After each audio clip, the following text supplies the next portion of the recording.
Dungeons is, to us, the most important thing in Zelda games. There are always several of them in these games, but once in a while you come across something that's called a mini-dungeon.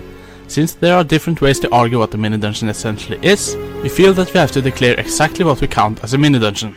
The standard dungeons in the series are the ones you have to enter in order to collect something essential to the story, like a Triforce shard, a pendant of some sort, a spiritual stone, or a medallion or something else. But mini-dungeons are usually those smaller places that play a lesser role in the game, and where you're rewarded with an item, or maybe something that isn't necessary at all in order to play through to the end of the game. There are caves, small castles, and houses of some sort filled with puzzles, enemies, or maybe something else. So now that we've given a little explanation as to what we consider a mini-dungeon, I think we can continue on. If you still don't get it, maybe we'll explain in a few more details throughout this list.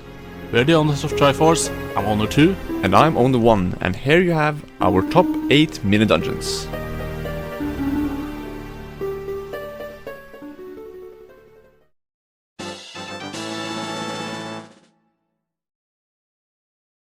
We're starting off with the only mini-dungeon on this list that comes from a 2D game.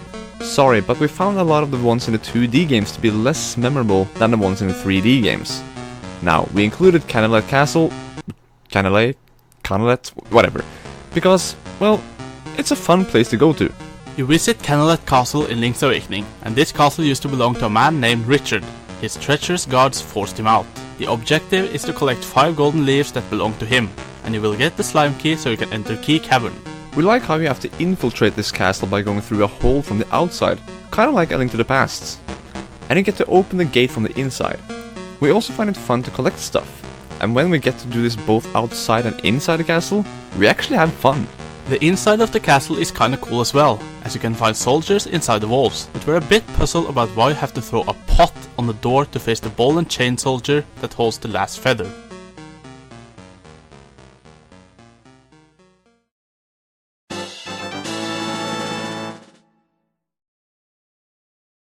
Ocarina of Time introduced us to golden skulltulas, this type of curse-bearing spiders that leave a token for you to collect and lift the curse in order to get rewards. These were also found in its sequel, Majora's Mask, but they did something different with it.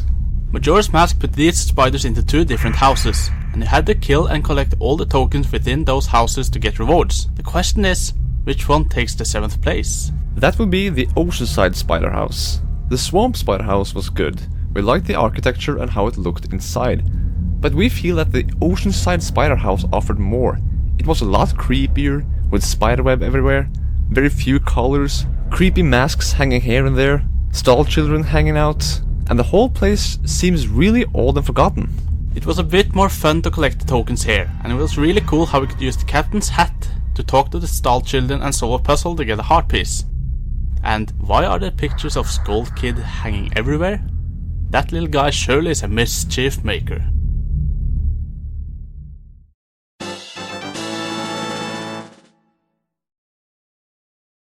We're not moving far from the Oceanside Spider House to find the next mini-dungeon on this list, as we move just a little north to find the base of the GERUDO pirates, the Pirates' Fortress. This place is about stealth and sneaking around to collect 4 Zora eggs that they've stolen from Lulu. The fortress is fairly big, with both outdoor and indoor places where the GERUDO pirates watch and stand on guard. Getting past the guards isn't always easy, because they can detect you fairly easy. You can knock them out for a little while with arrows, but they awake rather quickly. If you get caught, you get thrown out of the fortress itself and next to the pool outside. You have to sneak around indoors as well, and you do get to fight a few of the Gerudos like in Ocarina of Time. You eavesdrop on a conversation and scare away the ladies before fighting the hookshot. This allows you to collect the eggs, but what's annoying about this is that if you don't have 4 bottles on you when you get there, you have to go back and forth between this place and the laboratory many times. And I don't think I've ever found 4 bottles by the time I get there. I know it's possible, but I've never done it. The mini-dungeon is a lot easier if you obtain the stone mask. This mask allows you to go around undetected, but you still have to fight a few of the Gerudos. Other than that, the place is big, it's exciting to go through unnoticed, and it's got a great music piece.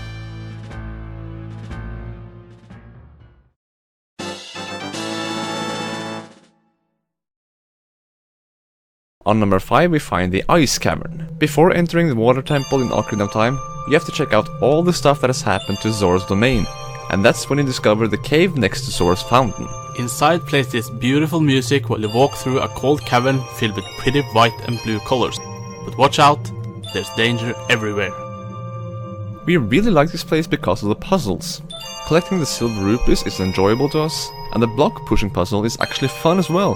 The place is pretty big and it even has a map here. The structure is fairly complex and the coolest thing to us here is the blue fire. There is a certain type of ice that will melt to nothing except blue fire. But just like with the Pirate's Fortress, this mini dungeon also has an annoyance if you have few bottles. There are quite a lot of things that need to be melted, and you need bottles to carry the blue fire. This means you have to go back and forth to the source many times, and can get a bit annoying. But other than that, this mini dungeon offers good puzzles, a great deal of enemies, a pretty environment, and it all ends up with the iron boots and learning one of the most beautiful transportation themes in the series.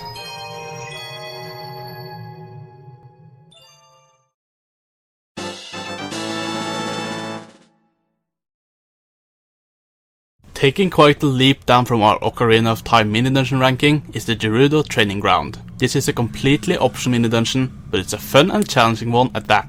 You find this place as part of Gerudo's fortress, and you can enter after getting their membership. This place has a lot of different rooms that challenge you to do different things, like defeating a group of enemies, or collecting silver rupees within a time limit. The objective is to complete these challenges and collect keys to go through a row of locked doors to get the prize, the ice arrows. Even though you're told here and there what your objective is, there are still a few puzzles that require a bit more thinking, and there's stuff that's well hidden. Some keys are so well hidden that many people have believed that there aren't enough keys for all doors, meaning that they've gone the wrong way, and haven't been able to collect the prize. This isn't true though, because there are enough keys to go the wrong way and still get the ice arrows. What's great with this training ground is that you need to use pretty much everything you've got in your arsenal, and it carries on several themes from the different dungeons in the game. It's really fun to test your skills here, and we love how it's put together. All the challenges, puzzles, hidden secrets, it's all really fun.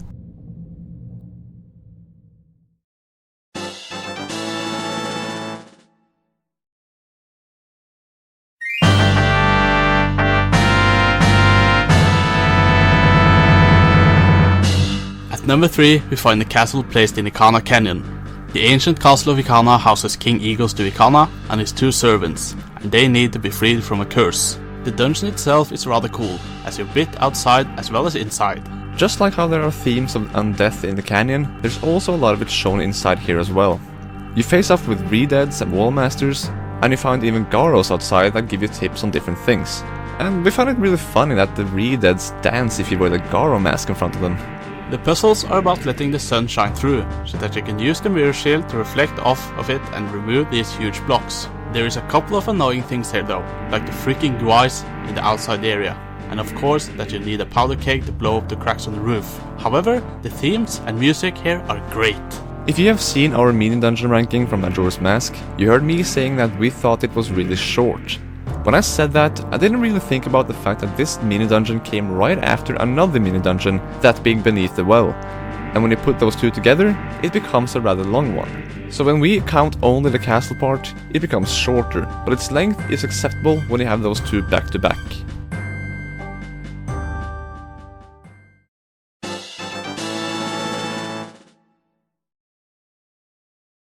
Something that has started to appear often in Zelda games nowadays are these big gauntlet challenges. Wind Waker had the Savage Labyrinth, Skyward Sword and Ocarina of Time 3D had the boss challenges, and A Link Between Worlds had the Treacherous Tower. You go through these and fight waves of enemies, or even bosses. Some were necessary and some weren't. Our number 2 mini dungeon, however, comes from Twilight Princess. The Cave of Ordeals is a huge cave with 50 floors where you fight off different waves of enemies. It brings out a big challenge to fight off pretty much all the enemies that exist in the game, and there are certain items you need in order to get all the way through and collect the prize. It's basically the same as the Savage Labyrinth, but the reason why we picked the Cave of Ordeals is because we like the fighting style in Twilight Princess better, especially when it comes to the sword fighting. And we like the enemy designs in this game a lot better too.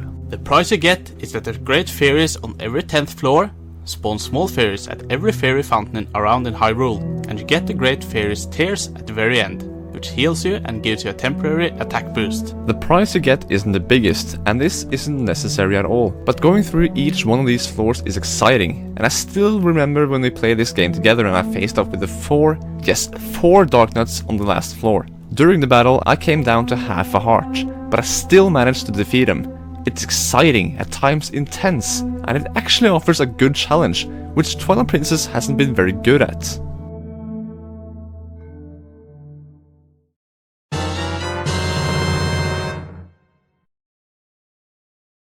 The Zelda series has shown us some scary and creepy things before. Some things might have been scary even before 1998, like the eye gores in A Link to the Past. Man, seeing that eye slowly open up was scary when I was a kid. But probably nothing prepared you for what was lurking at the bottom of the well in Kakariko Village. You enter through that opening and this music starts playing. You see chains, sculptures, red spots on the ground, and even a dead body in the corner. The whole place just reeks with horror. Fake walls and floors, enemies with skulls, re-deads, scary images, torture devices, hands sticking out of poisonous water, graves with Gibdos, wall masters, and the freakiest thing ever in a Zelda game, Dead Hand. Not only is this one of the most horrifying places ever in the Zelda game, but the whole structure is very well done. You get a map inside, which is helpful, because there are secrets everywhere. There's no clear pattern as to where you're supposed to go, so this mini dungeon dares you to explore. If all of this wasn't scary enough, give this a thought. You play as young Link. Imagine being a little boy and go around exploring this hellhole. I guess it's just lucky that it's got the Triforce of Courage. The Shadow Temple is probably even scarier, but at least this place prepares you for it. It's also great that you get the Lens of Truth there, a thing that helps you see through whatever falls. It's a great item, and we really like using it. To sum it up, the bottom of the well is our number one because of the horror it lays out. We've gotten a certain interest for horror these last few years, and this mini dungeon does a great job. Not only that, but we like the complex structure and that you need to explore. And there are secrets and traps everywhere, and the enemies are awesome. No other mini dungeon has a stronger atmosphere than this one.